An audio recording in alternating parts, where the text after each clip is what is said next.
Continuamos en Voz Propia. Sin duda, una de las jornadas que despertaron gran interés fue la que agrupó temas como preservación de la memoria y creación de redes de difusión para el jazz en México, la formación de público a través de la radio y crítica del jazz, historia e importancia para una cultura jazzística. Yo vine a presentar una ponencia que habla sobre la importancia de la preservación de la memoria y a su vez la creación de redes para la difusión del jazz. Me parece que la tarea que como difusores tenemos no solamente es hacer el registro, digamos, en tiempo presente de lo que está pasando, por ejemplo, en este congreso, sino también dejar un registro para el futuro. Es decir, los registros, las marcas históricas, como pueden ser grabaciones en video, en audio, fotografías, nos permitirán en un futuro analizar y entender los momentos y los procesos en los que estamos viviendo. Yo creo que eso es algo que ha faltado en el jazz en México, ha faltado una documentación mucho más rigurosa de nuestra historia, que es muy rica, ¿no? Están los discos ahí, pero por ejemplo no existe un libro que cuente la historia del jazz con el rigor histórico que debiera para un país tan grande como México. Yo creo que ahí hay una fuente muy grande que debemos reforzar nosotros, en mi caso como periodista, para hacer el registro, tener la memoria y de esta manera poder contar nuestra propia historia. Pues fue una ponencia sobre la formación de público en la radio. El papel es profesionalizarlo, ser consciente de tu vocación, de la radio, tener un respeto por el público al que vas a llegar, porque está en su mundo, en su vida cotidiana, y cómo vas a hacerle para que a través de la música, a través de las historias, a través de todo lo que tú te preparaste, vas a poder llegar a ellos, a estas personas. Siempre hay que ser bien consciente de que estás hablando con una persona en la radio. Respondí, yo llevo varios años investigando qué hace un buen crítico de jazz y por qué es importante para generar una cultura artística. Entonces hago un estudio largo sobre toda la historia de la crítica en la música, la crítica en el jazz en específico, y pues comienzo a responder algunas de estos detalles. Quizás, bueno, la investigación sigue en construcción, pero sobre todo esto hemos hablado. Digamos que el músico en la actualidad, con toda la avalancha de información y toda la enorme evolución que han sufrido las tecnologías de la información o que han experimentado, está obligado a sumarse. Un músico ya no puede permanecer solo en su casa ensayando o grabando un disco y venderlo en sus conciertos. Tiene que aprender a usar las tecnologías de la información para relacionarse, y en ese camino obviamente va a tener que capacitarse. Pero no debemos soslayar que el difusor es un profesional de los medios. Es decir, no necesariamente un músico va a ser un difusor, pero sí un difusor puede entender perfectamente los procesos musicales y crear productos audiovisuales, sonoros, fotográficos que permitan la difusión del jazz. Entonces me parece a mí que hay una carencia todavía en cuanto a la especialización. Es una especialización bastante rara, ¿no? Que haya un periodista especializado en jazz, que no es un crítico, porque no es alguien que está juzgando o situando un producto artístico de esa naturaleza, sino que es un periodista, es alguien que cuenta una historia, que le da un contexto y que la pone ahí, ¿no? Entonces esa figura es la que nos está faltando todavía, aunque hay muchos difusores del jazz, pero nos ha faltado mucha preparación. Desgraciadamente en México no tenemos, digamos, una manera formal de estudiar, pero sí tenemos un montón de elementos que nos pueden permitir una formación autodidacta y poder llegar a ser muy buenos difusores profesionalizados, digamos. Pues yo pienso que contándoles las historias, ¿no? Formándote tú bien, estudiando bastante bien la historia de la música, del jazz, tener respeto por los músicos, tener respeto por las instituciones, respeto por la audiencia.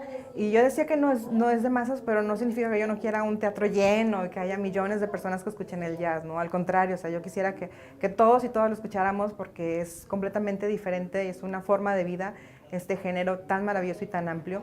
Pero creo que hay que prepararnos poco a poco, ¿no? Porque también hay que ser conscientes de que a lo mejor no es lo que escuchamos todo el tiempo en la infancia, no de forma consciente, pero que sí lo hemos escuchado en diferentes momentos, desde las caricaturas, cuando vamos al súper, con los amigos, con los papás, sí lo hemos escuchado en algún momento y forma parte de nuestra memoria, pues nuestra memoria colectiva, en México, pero hay que escarbarlo y hay que conocerlo. Yo creo que formando estos públicos poco a poco, para que cada vez seamos más y más y más, pero bien formados, ¿no? Y con esa curiosidad, más que bien formados y que digas, ya, yo soy un sabio del género y conozco a todos los músicos, sino tener como esta curiosidad y honestidad de escucharlos a todos, a todas, que tienen voces muy interesantes como los colores, ¿no? Son diferentes tonalidades, diferentes colores, diferentes momentos, como es nuestra vida, ¿no? Que tenemos momentos buenos, momentos malos, momentos muy malos, momentos muy buenos, ¿no? Así también es en el jazz, ¿no? En este género,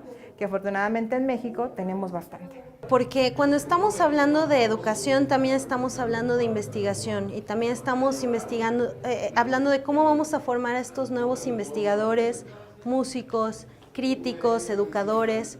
Es muy importante tener una plataforma real, cimientos de qué nos va a llevar hacia el futuro.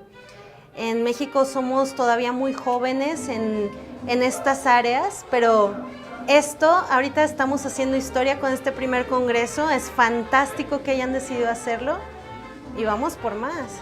Yo creo que la misma organización de este tipo de eventos necesariamente tiene, estoy seguro, una oficina que coordina todos los esfuerzos en cuanto a difusión y son los encargados de convocar a los medios que ellos conocen como a los medios especializados, digamos. Y ahí se va creando una red también a través de instituciones como YASUB, por ejemplo, que ellos son los que generan los contenidos. Si ellos tienen una fonoteca, una biblioteca más o menos bien organizada, ya empiezan a crear una fuente primaria en donde los difusores, en primer término, pero después los investigadores pueden llegar y preguntar a ver qué pasó en el Congreso del 2018. No, pues pasó esto, aquí está la grabación en audio, en video, aquí hay las fotos, aquí están los documentos, y entonces ya se puede hacer un análisis. Ese es el punto también que nos está faltando ensayar, analizar el fenómeno del jazz en México. O sea, nos hemos quedado con el registro, con las notas periodísticas, con los discos, pero no estamos ensayando el contexto. ¿Cuáles son los detonantes? Hay algunos esfuerzos, evidentemente. Yo creo que el más importante es el que hace el doctor Jesús Galindo con su proyecto HICOM, pero necesitamos mucho más, porque el jazz en México escapa solamente a lo musical, es un fenómeno social. Y Jalapa además es uno de los centros neurálgicos de lo que está pasando en el país, entonces sí es bien importante analizar lo que está pasando y por eso es importante tener la memoria. Yo me siento muy, muy honrada de formar parte de este momento histórico, porque es justo lo que me dicen algunos amigos, pues es que tú estudias todo el tiempo, ¿no? Para compartirlo a la audiencia, ¿no? Y saber que nos abren un espacio porque somos finalmente quienes les abrimos el micrófono a todos estos músicos, es muy interesante porque logramos este vínculo, ¿no? De conectarnos con músicos que a lo mejor no conocíamos porque pues todo está en redes sociales, todo está en internet, pero a veces no podemos encontrarlo todo también, ¿no? Y aquí estamos cara a cara y logramos un vínculo, logramos amistades incluso, que ya nos vamos como con la tarea de conocer más músicos sobre Puerto Rico, sobre Cuba, sobre Perú, sobre República Dominicana, sobre Colombia, pero ya no nada más porque lo vimos en una pantalla, ¿no? Sino porque nos lo contó una persona cara a cara y ahora nos vamos con esta información para compartirla a la audiencia, a la radio, y que además es una radio que se transmite por internet y va a llegar a más personas y como que son semillitas de entusiasmo que vamos compartiendo y vamos contagiando a más y más y más y más. El crítico es un mediador entre el producto artístico y el público. Yo tengo un largo discurso de por qué importa, pero creo que directamente le beneficia al público el hecho de que exista una persona que ya se dedicó a estudiar la historia, a especializarse en los estudios culturales, a especializarse en cómo va a escribir y cómo va a traducir toda esta información académica o en otros idiomas hacia el público de una manera más sencilla, agradable, y sobre todo porque esto le da la posibilidad al público de elegir. Nosotros solemos estar invadidos por una industria mediática que te obliga a comprar un cierto producto, y por eso es que realmente se populariza algo, porque los medios se encargan de que eso suceda. Pero ¿qué pasa si llega un ojo crítico y dice, pero ¿por qué no tomas esta decisión? Quizás, obviamente el público va a decidir siempre qué quiere y qué no quiere y qué es mejor o qué necesita, pero es bueno que esté consciente de por qué está tomando esas decisiones. Y es muy importante para una sociedad que tenga que tenga grandes artistas, que tenga acceso a estos espacios culturales magníficos que nos llevan también a la sociedad a tener un ojo crítico y a construirse. Ahora los dejo con un fragmento de la presentación artística estudiantil a cargo del Conservatorio Nacional de la República Dominicana.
La cuarta jornada y final del primer Congreso de Educación en el Jazz incluyó temas como desarrollo de la creatividad como vehículo para la mejora de los procesos de pensamiento crítico, motivación y aprendizaje, jazz y músicas populares en la Pontificia Universidad Javeriana hacia el mestizaje de programas y pedagogías, y Dos Mundos, el lenguaje del jazz en América Latina.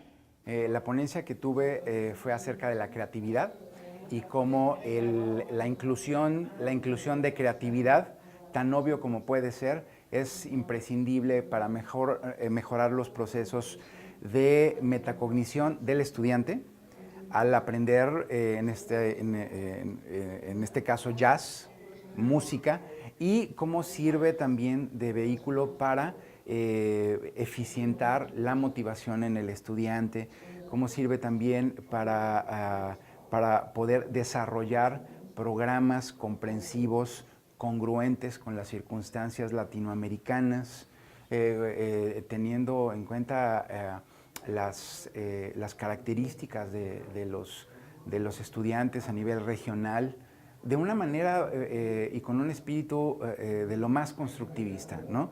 Desde un punto de vista de lo familiar, para aprender cosas que están por afuera del espectro y que es necesario un entendimiento de cosas cercanas e íntimas para que realmente pueda existir esa transferencia de datos y que se conviertan en una transformación, que sea un proceso transformativo y que finalmente haga que los alumnos tengan un nivel favorable, competitivo, que puedan ser operantes, que tengan trabajo, etcétera, etcétera, ¿no? Y que se conviertan en artistas. Y aparte, a su vez, esos artistas que puedan realmente ser competitivos, ser originales, ser únicos, y que la comunidad realmente los abrace y acompañe sus procesos artísticos durante sus carreras. Bueno, en reconocer la naturaleza de ser un colombiano en un entorno globalizado, ¿no? Que parte un poquito de identificar nuestras características, que a veces pueden ser negativas o positivas, pero dependiendo de la perspectiva podemos hacer que puedan ser positivas para nuestra idea individualidades del mundo. Bueno, eso. Sí, queremos mostrar en muy poco tiempo. Queremos invitarlos a todos desde nuestra experiencia colombianos a que piensen desde acá, desde nosotros, desde nuestras diferencias y que contemplemos la diversidad como un insumo positivo para el aprendizaje del jazz. Acabo de hacer la ponencia llamada Dos Mundos, el lenguaje del jazz en América Latina. También he participado antes con una clase maestra el lunes y he participado en varios foros y los estudiantes que han venido de la Pontificia Universidad Católica del Perú han tenido su presentación musical ayer. Es un reto porque, como expliqué, hay que sumergirse dentro de otra cultura. Eso es lo que hace difícil tal vez conocer profundamente otra cultura, pero no imposible. Ya hoy en día que estamos en la era de la globalización, pues todos estamos realmente conectados como seres humanos en el mundo, ¿no?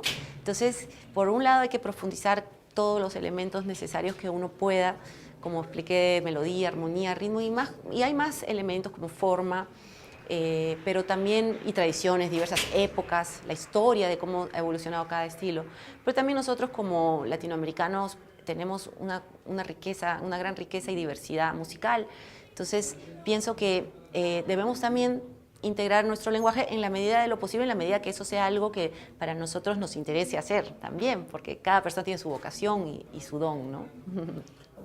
Me aventuro a la hipótesis de que necesitamos realmente saber a quién tenemos enfrente, necesitamos de nuevo saber de dónde viene, cómo ha sido formado, cuál es su bagaje cultural. Muchas veces no tiene que ser un bagaje musical, pero un bagaje cultural.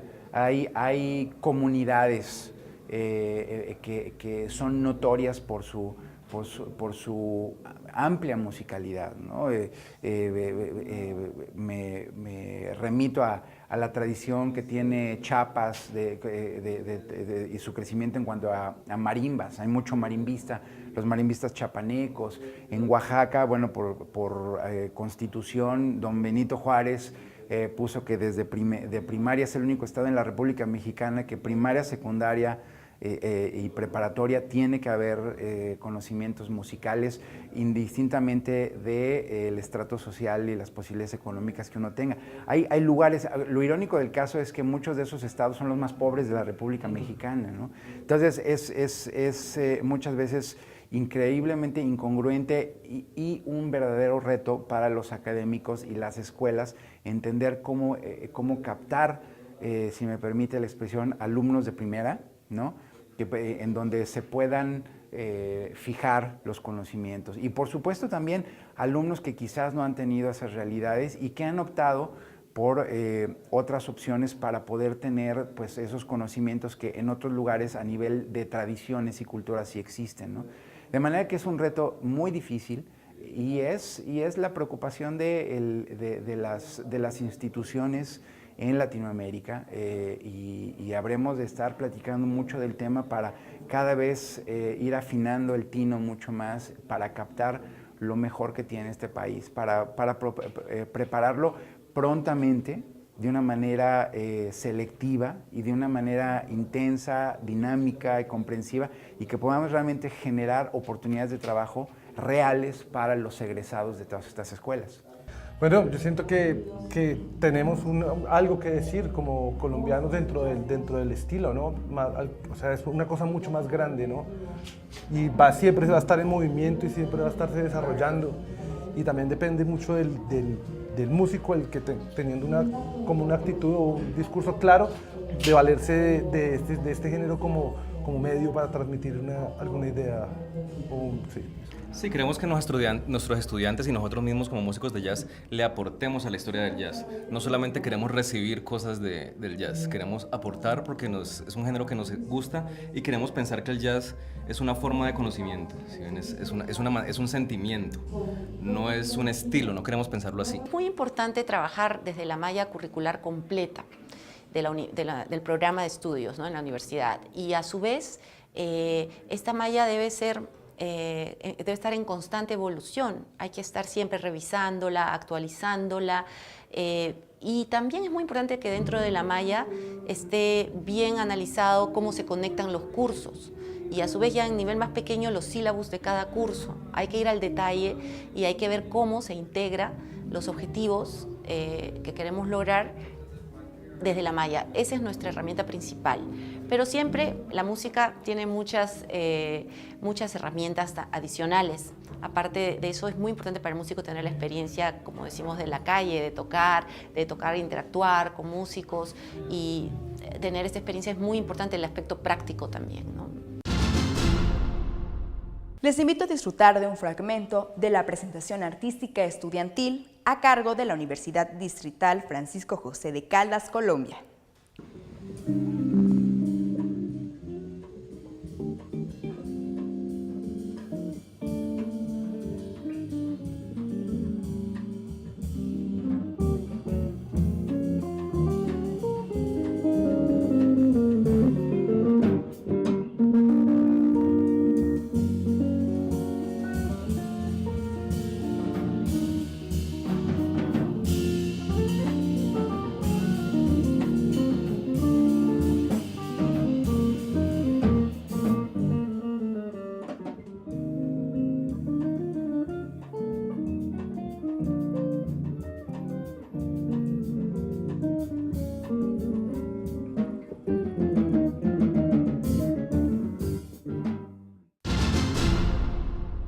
El maestro Rafael Alcalá, coordinador del Centro de Estudios de Jazz, nos dio un resumen del primer Congreso de Educación en el Jazz. Bueno, pues primero que nada es un gusto estar realizando este primer Congreso de Educación en el Jazz, cuyo objetivo tiene crear una red de universidades y de programas de jazz en la cual podamos compartir muchos de los saberes y haceres en beneficio del estudiante dentro de un entorno latinoamericano. Todas las instituciones, la mayoría de las instituciones son de escuelas públicas, del sector privado, son escuelas que tienen o bien talleres o bien programas profesionales dentro de las universidades. Y bueno, se trata de compartir, de que podamos hacer una comunidad de instituciones para que podamos fortalecer el movimiento en el jazz en nuestros propios países. Afortunadamente, el Centro de Estudios de Jazz, a través de la Universidad Veracruzana, ha tenido ya un posicionamiento a lo largo de 10 años formalmente dentro de la Universidad Veracruzana.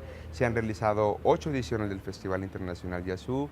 Hemos tenido estudiantes de todos los estados de la República, también estudiantes extranjeros. Se ha creado una plantilla docente muy fuerte en el Centro de Estudios de Jazz, una comunidad de estudiantes muy activa. Y todo eso contribuye a que podamos tener una convocatoria hacia el exterior. Hemos siempre reafirmado que Jazzub se está convirtiendo ya en el referente de la educación del jazz en México. Entonces conocen el nombre, conocen la Universidad Veracruzana, toda la trayectoria que ha tenido la universidad favoreciendo la cultura, el arte, la difusión de todo esto. Somos muy afortunados que estamos en una universidad así. Esto también me doy cuenta cuando hablo con otras instituciones, el apoyo que tenemos desde toda la estructura jerárquica de la universidad ha sido muy positivo, y gracias a eso es que nuestra convocatoria puede ser muy amplia y podemos tener este acercamiento con todas esas instituciones y personas y agentes que quizá no pertenezcan a alguna institución, conocen a Jazzub, pero son los que están difundiendo el jazz en nuestro país. Y considero que ha sido todo un éxito. Hemos tenido muy buenos comentarios y evaluaciones de los profesores, de los estudiantes visitantes, de nuestros propios estudiantes, y este es un parteaguas en la educación del jazz.